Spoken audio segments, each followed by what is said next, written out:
Hey everybody, I'm in my Google Drive and I'm going to show you how to create a Google form. We use Google Forms internally for all of our screening for our different opportunities, but you can use them for lots of different things. So in your Drive, you click New.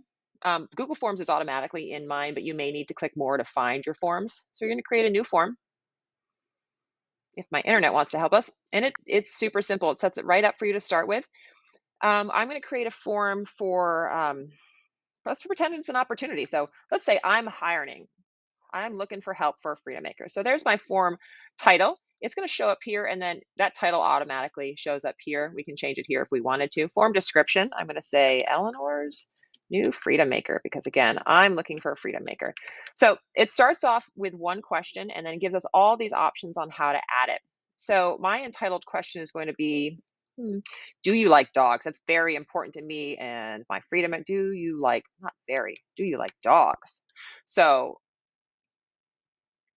it really wants to help you do it. So it gives you all these suggestions, but my first one is going to be yes, very much. And this was going to be only, let's see, I only like golden retrievers. And the other one, let's see, no. And then definitely we think we need an other, right? Anyway, so that's our first option. But now here's my button here to add a question. And this question, again, we have our options on how we want the question to be formed. Let's see, we can do check boxes, drop down options. I love a good paragraph. So please tell me why you'd be a good match for me. Now, I want this question to be required. I definitely want to know why somebody thinks they'd be a good Freedom Maker for me. So I'm going to use this little radio button, and that question becomes required.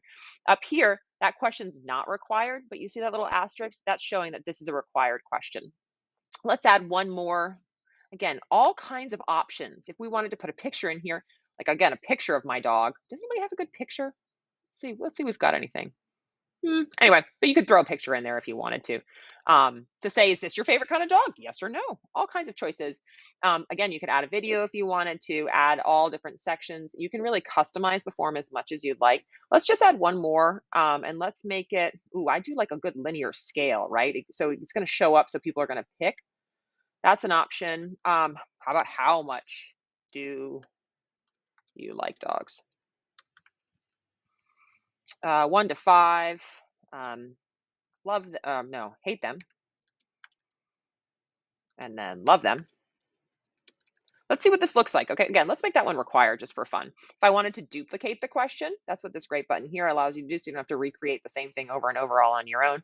And then you've got more options here to show a description if you wanted to. But let's just see what this looks like. This little eyeball is going to give us a preview.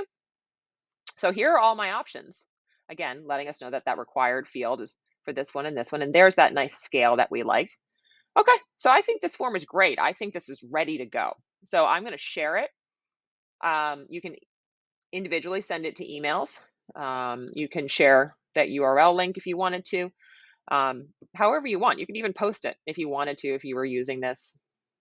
I can't come up with any reason you'd need to share my opportunity about loving dogs, but if you wanted to, you could share it on your socials. So you could do that there. Once the form is done and you're collecting responses, my favorite option here is this little button, get email notifications for new responses. So you're going to get an email notification in your Gmail inbox that somebody's completed the form. So that's super helpful. When you had all of them, all of the responses, and say you had 100, you needed to manage them in some capacity or use that data, you can create a CSV right from here. And then you have all different settings in here. That's it. Super easy, super helpful. The Google Drive sets it all up for you. If you have any questions, leave a message. Let me know.